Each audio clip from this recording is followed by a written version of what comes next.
were not voting for this finance bill. So what this means, it is even those kids that are in school, those now we are calling Generation Alpha or the Gen Z, Madam Speaker, they understand everything that happens, Madam Speaker.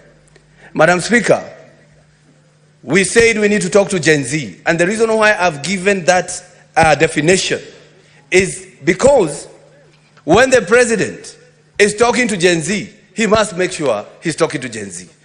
And that's why I advise him to shy away from the X space on Twitter, Madam Speaker. And I will explain why. Because, Madam Speaker, when you go to X space, you only hear voices. You don't see anybody. We don't know who is in there, Madam Speaker.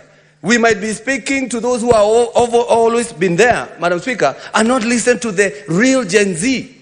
And that's why I'm advising him, kindly go to TikTok. If you want to talk to Gen Z, you will be able to see them. They'll see your face, you'll see their face, Madam Speaker. They will even tell you, this is not a Gen Z, this is a grown, that man, Madam Speaker.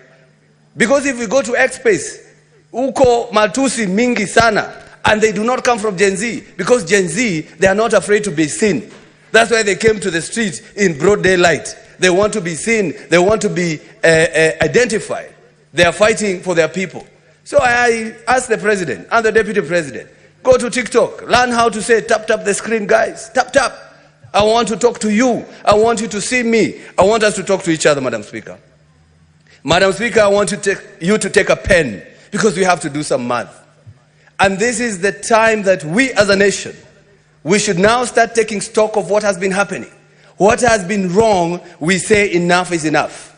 And that is the CDF, Madam Speaker. Mr. Speaker, when the former senator or the former member of parliament from as a constituency in Nyandarua, Mr. Karue, came with CDF, that was the beginning of devolution.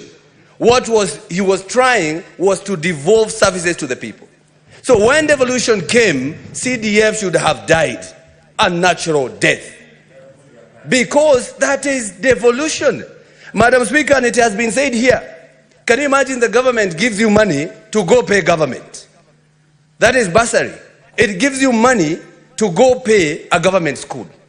And I want us to do the math, Madam Speaker. Take a pen, Madam Speaker.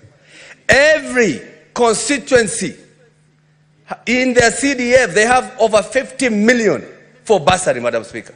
If you multiply 50 million times 249 constituencies, 290 constituencies, Madam Speaker, you'll get over 20 billion Kenya shillings. Every county every governor has an education bursary fund, which they put between 200 million to 300 million.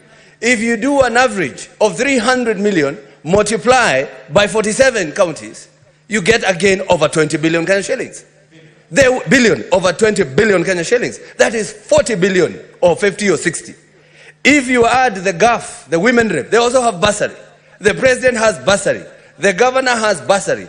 We will get almost 80 billion Kenya shillings. Madam Speaker, why don't we just give this money to schools and make education free? Madam Speaker, why don't we take it direct to the schools and make high school education free of charge? I don't have to give an MP money to come and bring it to the village. We have M-Pesa. Or we have channels of sending that money to schools, Madam Speaker. Madam Speaker, there is an issue of KERA. KERA, Madam Speaker, and I'm speaking as the chairman of Roads and Transportation in the Senate. We should disband KERA and make sure this money goes to the counties, Madam Speaker. It's better to deal with one thief than 290 of them, Madam Speaker. This money, let's go to the governors. We are saying governors are stealing. We are here as a Senate to make sure that they don't. It's better to deal with one thief than talk or deal with more than 290 thieves, Madam Speaker. Madam Speaker, we are even asking ourselves, if the governors, and I heard the Senator of Isiolo, and also I have had the same cases here, that the governors are not respecting the Senate. Madam Speaker, if the governors are not respecting the Senate, we have tried to find them. They are paying the money within a day. We have tried to tell the police to arrest. The IG cannot arrest them. Why don't we as a Senate also say we are going to change the rules and the laws, that we can also emanate with the motion to impeach a governor from this house, Madam Speaker. Because what we do, we all know, wait for the MCAs